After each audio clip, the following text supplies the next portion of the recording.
친미 국가냐 미국하고 어떤 관계냐 따져보니까 대표적으로 전투기를 보면 이제 알 수 있고, 중국도 대만을 쳐들어갈 명분이 있는 거 아니냐 하는데, 중국은 대만의 총통 특수정부대를 동원해서 타이베이 가서 데려오지 않을까. 그러죠. 대만군 이제 훈련을 제가 초청받아서 가서 보니까 그들도 우려하는 게 중국 공군의 수송기가 대거 타이베이 시내에 투입이 돼가지고 작전을 수행하는 거, 그거를 제일 좀 우려를 하는 것 같아요. 중국의 군부에서는 작전 수립을 한번 시뮬레이션을 한번 해보지 않을까.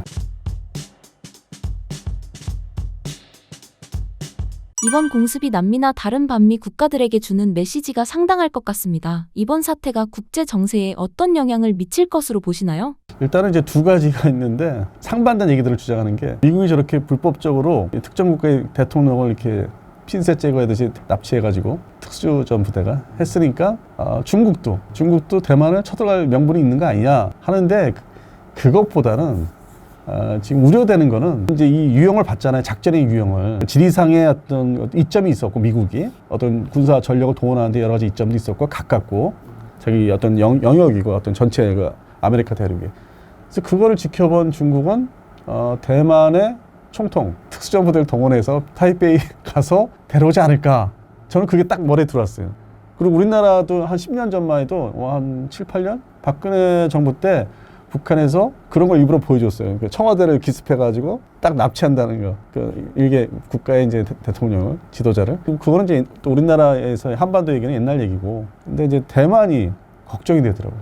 그래서 제가 개인적으로 이제 대만하고 일본을 자주 다니는 입장인데, 대만을 가보면은 군사력의 방어태세가 전면전에 대한 거는 준비가 그래도 희생이 있어도 일정 기간 시간을 끌면서 대만군이 좀 이렇게 방어할 수는 있어요. 많은 희생이 따르고, 뭐 미군이 투입되기 전까지 뭐 이제 그런 여러 가지 이제 작전 상태가 있는데, 중간에 또 섬도 있고, 그래서 그거는 어느 정도 버티겠다는데, 이거를 보고 중국의 특수부대가 이제 기습을 해서 데려가면은 이건 이제 완전 멘붕이잖아요. 이제 그게 오히려 더 걱정되고, 그리고 이제 대만군 이제 훈련을 제가 직접 가서 보니까, 초청받아서 가서 보니까, 그들도 우려하는 게, 중국 공군의 수송기들, Y8 시리즈 수송기가 C-130급이죠. 대거 타이베이 시내에 투입이 돼가지고, 낙하산 부대를 이제 투입하면은, 공정부대를 투입해가지고 작전을 수행하는 거. 그거를 제일 좀 우려를 하는 것 같아요. 그 훈련이 최우선이었어요. 그 전에 훈련을 가봤을 때, 지금 한강훈련 최신의 2025년 한강훈련 말고, 한 7, 8년 전에 한강훈련을 보니까 그게 뭐 기지를, 전투기 부대 기지를 뭐 방어한다는 측면에서 또 있었고, 또 그게 이제 뭐 대통령 전용기, 대만의 총통 전용기 있는 부대를 수송기가, 가상적기 수송기가 이제 와서 이제 낙하산 부대를 투입해가지고 공정부대를 투입해서 그래서 그걸 방어하는 훈련이 첫 번째였어요. 그래서 그런 측면에서는 중국이 이제 생각을 좀, 중국의 군부에서는 그런 거 한번 작전 수립을 한번 이렇게 시뮬레이션을 한번 해보지 않을까. 그리고 시진핑한테 보고할 수도 있고. 그래서 당장 난 중국과 대만 관계가 그런 제한 전쟁으로 촉발되지 않을까. 주변에 뭐 중남미 주변에, 그럼 원래 걔네들 그러던 지역이 거기는 미국이 다 컨트롤 했었고, 마음에 안 들면은 이제 반미국가 되는데, 그것도 뭐 볼리비아 같은 나라, 뭐 파라과이 같은 나라, 남미에서도 그렇게 역할이 크지 않은 나라들, 뭐 군사력도 형편없고 그런 나라들이 뭐 반미국가 되고 뭐 하기 때문에 미국 입장에서는 그렇게 신경 안 쓸 거예요. 중남미에 대해서. 멕시코는 여차하면은 할 수 있어요. 타이프 될 수 있고 그냥 바로 들어갈 수 있어. 마치 옛날 영화들 보면은 뭐 시카르 영화, 그 영화 말고도 훨씬 전에 옛날 그 영화를 보면은 그런 영화들 많아요. 멕시코를 막 드나들면서 이 미국의 어떤 부대들이 가서 막 전투하는 거, 그런 영화들이 보면은 이제 참고하시면은 멕시코도 걱정을 하겠지만 나머지 나라들은 뭐 그냥 어떤 언론 측면에서 얘기를 하는 거죠. 어차피 또 가라앉기 때문에. 그래서 제가 볼 때는 여행은 중국이 저렇게 한번 해볼까 유혹을 받지 않을까. 북한은 아닌 것 같고, 북한이 뭐 탄도탄을 뭐 극초음속 미사일을 바로 했다고 하는데, 그거는 뭐 여러 가지 목적이 있는 것 같고, 이중 목적이 있는 것 같습니다. 트럼프가 베네수엘라 공습을 한 이유에 대해 서방구의 영향력 강화라고 말하는 언론이 많습니다. 트럼프의 공습 의도를 어떻게 보시나요? 시작은 이제 뭐 여러 차례 말씀드리지만은 파나마 운하를 이제 두고서 이미 2차 대전 초기에 미국이 이제 그것을 이제 일본이 접근을 해가지고 점령하면 어떻게 되나. 그러니까 미국은 그 옛날 역사부터 그게 있는 거예요. 이게 소위 아시아 국가, 옛날에는 일본이었고 지금은 중국이 그렇게 접근해가지고 뭐 군사기지를 설치한다든지 그런 친중 국가들이 늘어나가지고, 그래서 신경이 곤두서 있죠. 자기가 발견으로 다 땅이 다 이어져 있는데, 물론 중간에 뭐 강이 있고 해가지고 뭐 다리 건너고 해야 되지만 전체적으로 지도로 봤을 때는 이어져 있잖아요. 저 칠레 아르헨티나까지.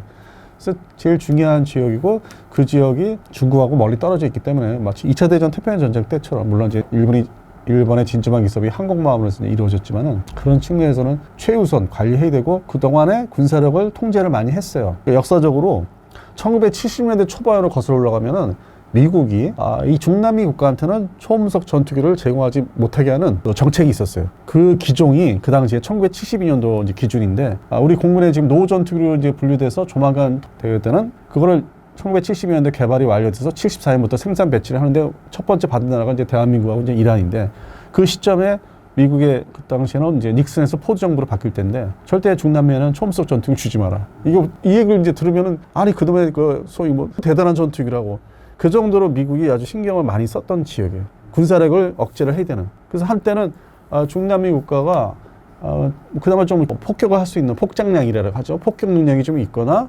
어떤 그런 방어 능력이 있는 전투기를 판매를 좀 우선했던 나라가 이제 아르헨티나. 포클랜드 전쟁 이전에 줬어요. 우선적으로. 근데 브라질은 또 안 줘요. 70년대 얘기인데.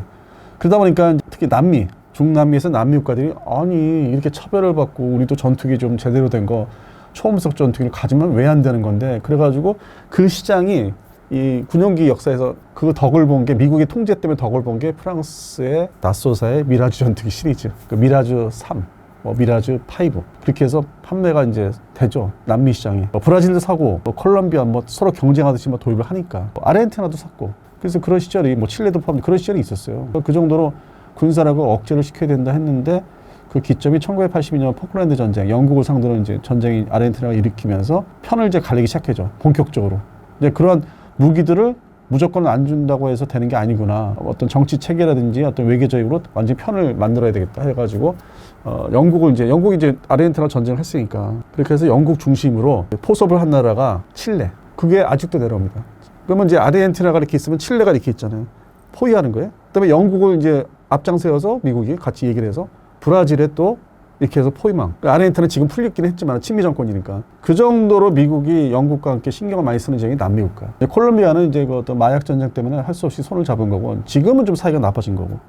또 베네수엘라도 이제 앞서 얘기했지만은 거기도 친미 무기도 최우선으로 좋은 걸 주고 80년대 레이건 정부 때 그렇게 해서 이 땅이 남미가 크지만은 나라가 또 맨 나라가 안 되고 근데 그 사이에 파라과이 볼리비아는 워낙 이 원주민 중심의 국가고 어떤 그 스페인이나 유럽에서 온 포르투갈이나 그 백인 중심의 정치인들이 중심이 아니기 때문에 볼리비아, 파라과이는 좀 방치를 하고 관리를 하면서 무기 체계를 낮추고 물론 이제 페루도 있지만은 페루도 나중에 이제 80년대 후반에는 프랑스제 미라주 2000을 사고 그다음에 더 나가서 소련제, 러시아제 전투기 미그식을 산다는 그게 지금의 K방산으로 바뀌고 있는 거고 그런 역사 무기 체계를 보면은 미국이 어떻게 이게 차별을 하고 관리를 했는지 나오고 거기에 이제 같이 가세한 게 영국이었다. 물론 이제 포클랜드 전쟁 때문에. 그래서 이제 다시 이제 앞 얘기를 하면은 아르헨티나가 한때 이제 군사력으로 이제 포위됐던 게 칠레가 전투기를 좀 미국에서 F-16을 우선적으로 이제 주고 다른 전투기도 포함시켜서 영국은 또 이제 공중조기용 통제기까지 자기들 사용하던 거 바로 최우선을 주고 함정도 사용하자마자 퇴역한 거 유럽제, 호주제 이것도 다 몰아줘요.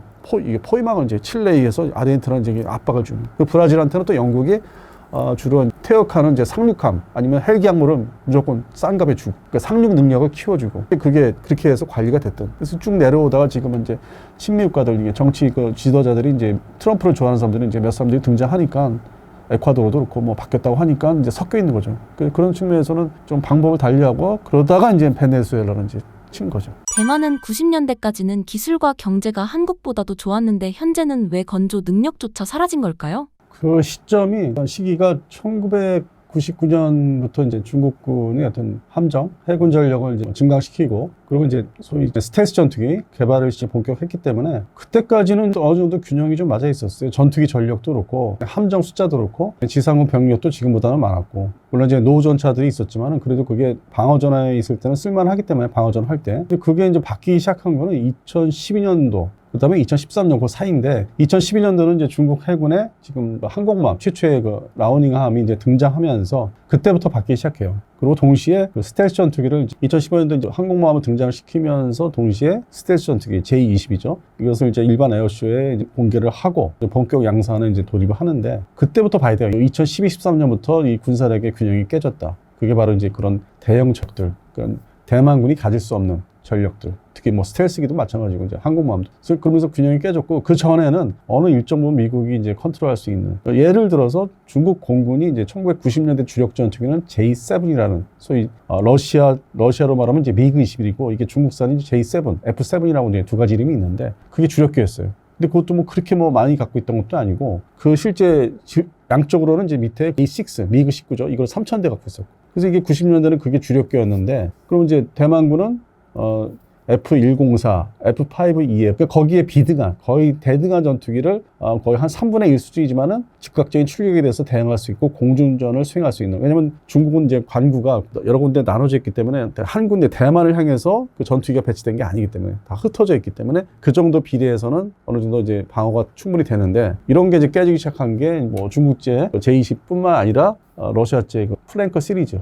그게 이제 소위 Su-27을 이제 자국해서 만든 뭐 J11이라든지, 그때부터 중국이 이제 러시아제 전투기를 카피를 뜨면서 면허 생산하면서 숫자를 늘려요, 동시에. 그리고 점점 늘어나더니 이제 이게 2013년, 14년 되니까 이제 위협이 되고, 현재는 이게 돌이킬 수 없는 상황이 되는데, 대만군이 실제 지금 앞으로 전투에 붙으면은 많은 피해를 받긴 할 거예요. 근데 이제 이거를 뒤에서 미국하고 지금 뭐 아니라고 하는데, 중국과 일본이 엄청 지금 뭐 사이가 안 좋아졌는데, 결국에는 일본의 자위대가 어떤 형태로 이제 개입을 할 수밖에 없어요. 뭐 무기를 제공한다든지. 그게 또 중요하죠. 이제 그게 바탕이 이제 버틸 수 있는 버팀목이 되는 건데, 대만군하고 중국군의 일반 재래식 전력을 비교하면 이미 무너진 거는 꽤 오래됐다. 그게 이제 한 10여 년 전으로 거슬러 올라가는 게 이제 상징성 있는 무기들이 스텔스 전투기하고 이제 항공모함이다. 그러니까 지상군 전차나 이런 거 잘 얘기 안 해요. 뭐 상륙용 장갑차나 전차 얘기는 그렇게 뭐 또 최종적인 뭐 무기이기 때문에 그게 뭐 최신형 자기들이 중국산으로 만들었어도 그거는 그렇게 언론에서 먼저 앞세우지는 않고, 항상 얘기하는 거는 바다를 건너야 되기 때문에 항공모함, 뭐 호위함,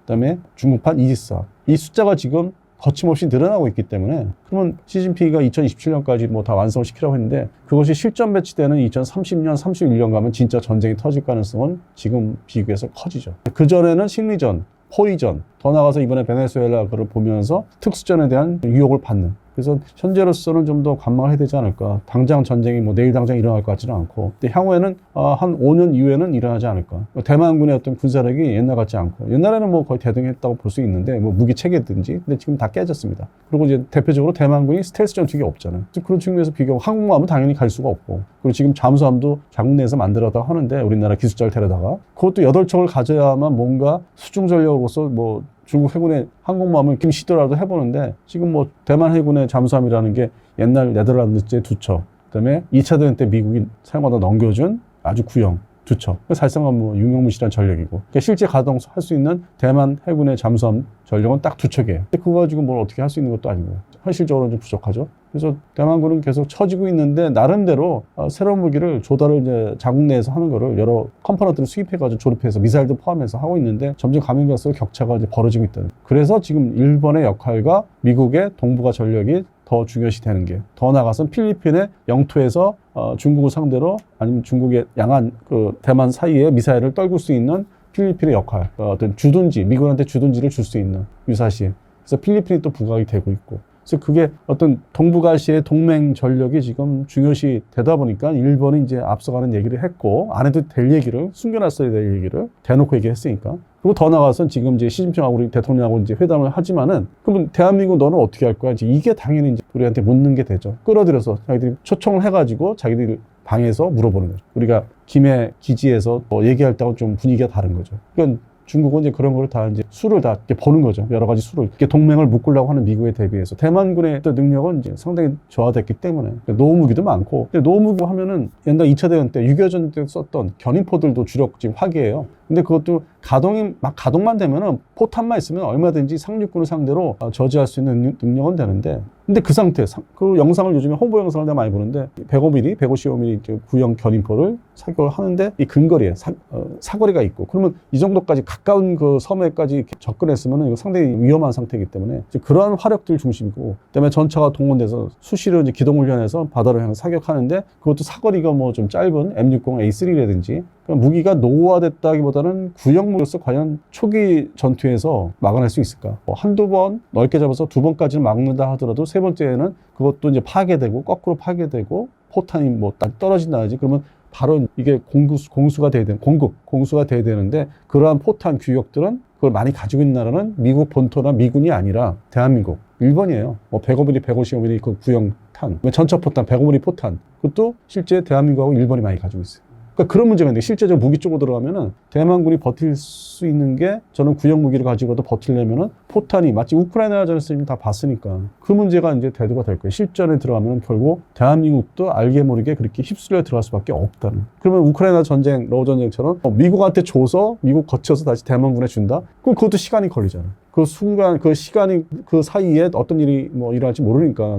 어떤 중국군이 뭐 점령을 다 한다든지. 그래서 지금 뭐 대만군은 점점 가면 갈수록 불리해요. 근데 열심히 훈련을 하더라고요. 뭐 홍보전 차원에서라도 여러 가지 화기를 이제 화력들, 무기들을 동원해서 훈련하는 거를 뭐 쇼츠라든지 많은 걸 계속 볼 수 있습니다. 근데 그 대부분의 무기들은 다 좀 구형화된 무기들. 그 다음에 단거리 무기들. 그래서 그런 측면에서는 저도 이제 접하면서 좀 걱정은 되죠. 아, 이게 상황이 점점 나쁜 쪽으로 가고 있구나. 2013년, 뭐 15년 이때 지켜본 현장 가서 훈련하는 거, 뭐 주야간 훈련하는 거 봐도 그때까지만 해도 대만군 활용 이 정도면 일단 1차적으로 막을 수 있네 했는데 현재 2025년, 2026년에 와서 그들의 어떤 영상을 보면은 이거 진짜 위험하네. 이제 그런 상황까지 왔죠. 또 다른 예를 들면은 그러면 전투기가 중국군 상대로 해당되는 특정 지역의 상대로 전투기가 뭐 좀 많아야 되는데 그것도 숫자를 못 채운다는 거. 그리고 미국이 상당히 교묘하게 아주 예전에 10년 전에 발주했던 F-16 그 블록 70, 66대죠. 66대를 이게 상황 봐서는 빨리 줄 수 있는 건데 우선 배정을 할 수 있는데 오늘 현재까지 넘겨주지 않고 있다는 거. 그러면 대만 공군에 66대라는 전투기가 들어와도 사실 풍족한 게 아닌데 중국군 상대로 공중전에 있어서 파괴될 수도 있고 지상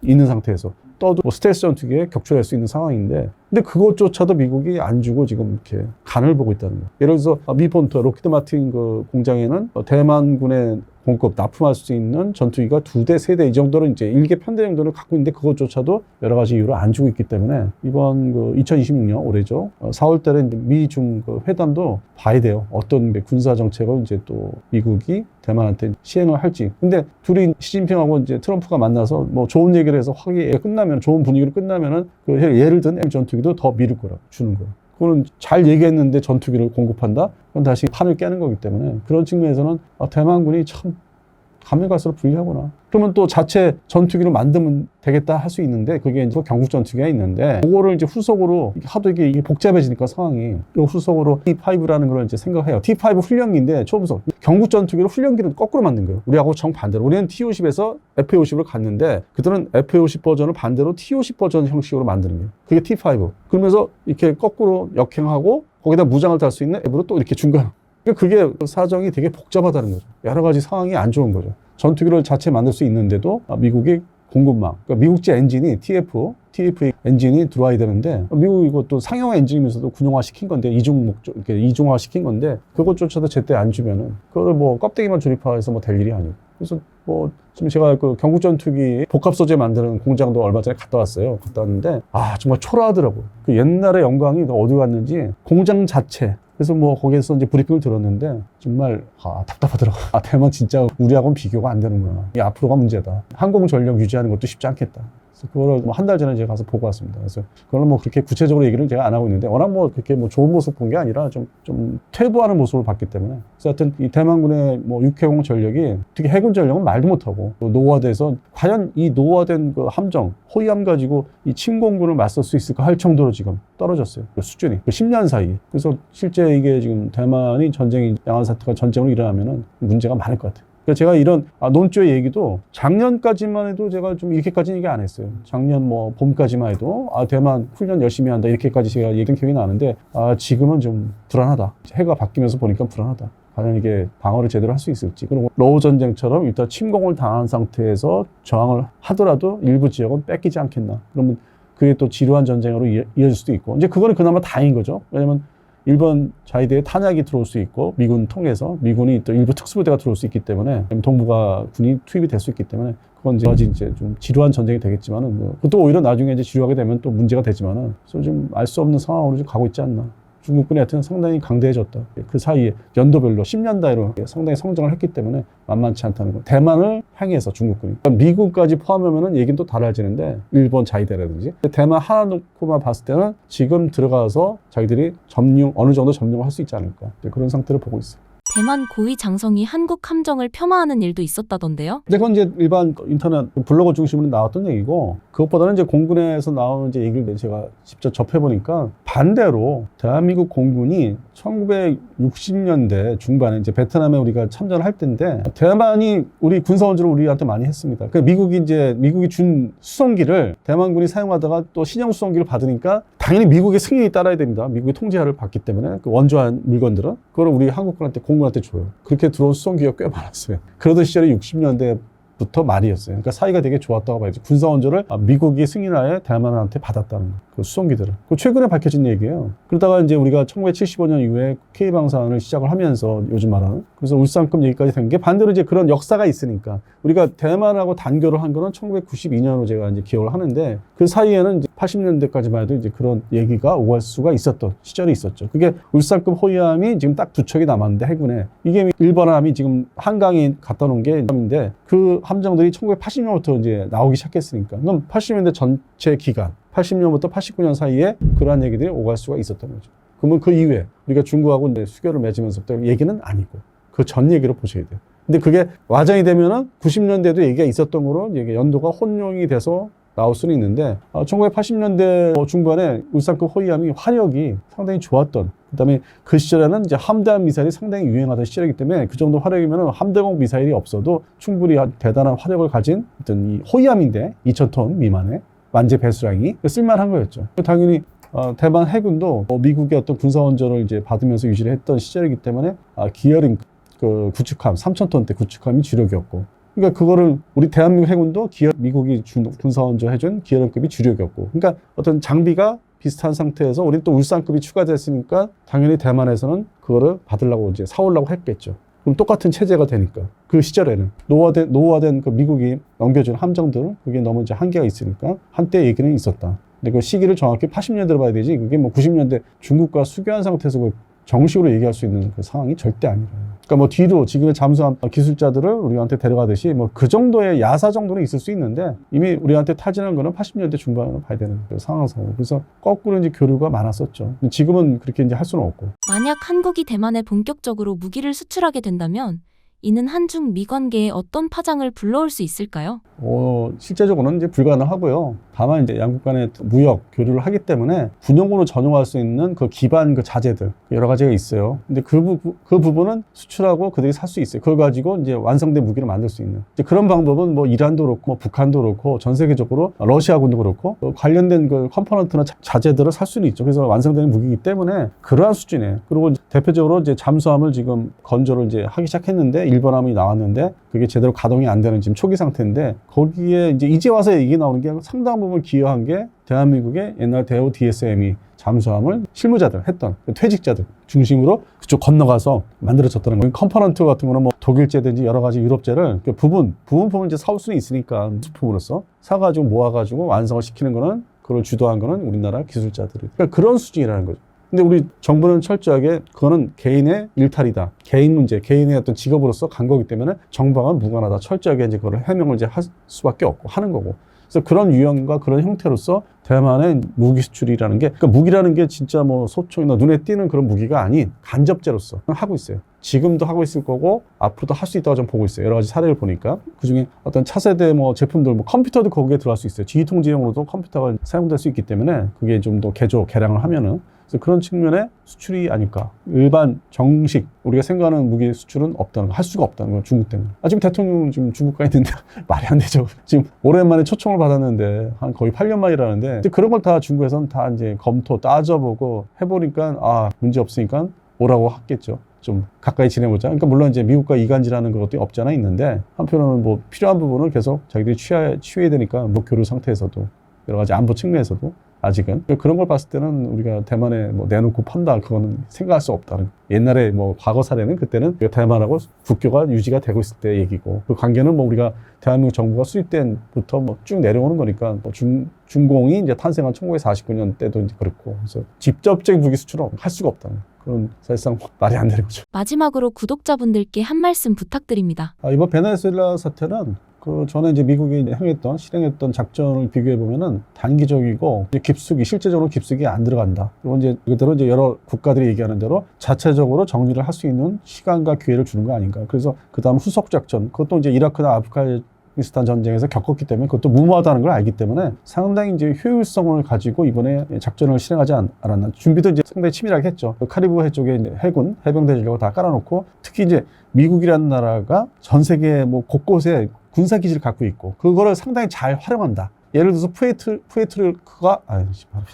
푸에르토리코가 좀 변방이었는데 괌보다 못한 거기에 모든 전력을 갖다 배치해놨잖아요. 거기에 공항 기지를 그다음에 주바인군 형태의 부대를 다 전부 다 활성화시키고 그래서 그런 능력 미국은 아직도 군사력 측면에서 전 세계에 깔아놓은 군사력에 대해서 효율적으로 잘 활용을 하는구나. 우리 또 한반도에 주한미군이 있지만은 그런 측면은 좀 많이 좀 다시 한번 생각을 해보게 됐어요. 그러니까 미국의 이제 효율적인 군사력 사용 그것을 이제 좀 지켜봐야 되지 않을까. 특히 한반도에서는 어떻게 지금 주한미군을 개편할지. 그래서 이제 북한이나 중국을 상대로 어떻게 이제 견제할지를 그런 면에서 이 베네수엘라 사태를 보면서 그런 측면에서 미국과는 어떻게 협력을 해야 되는지 그런 군사적으로 더 긴밀하게 해야 되는지 그리고 뭐 객관적으로 그냥 중간 측면에서 보면은 현 정부가 일단 그거를 더 현명하게 잘 하고 있는 걸로 보이고 그래서 뭐 이거는 외신의 큰 뉴스로서 잠시 이제 좀 쇼킹한 뉴스로서 뭐 좀 가라앉지 않을까. 첫날은 이제 쇼킹했지만 시간이 가면서 가라앉을 수밖에 없고 결국에는 이제 석유를 어떻게 이제 베네수엘라 석유를 어떻게 활용할 건지 그게 아마 이제 경제 뉴스로 많이 이제 국제 뉴스로 나올 것 같습니다.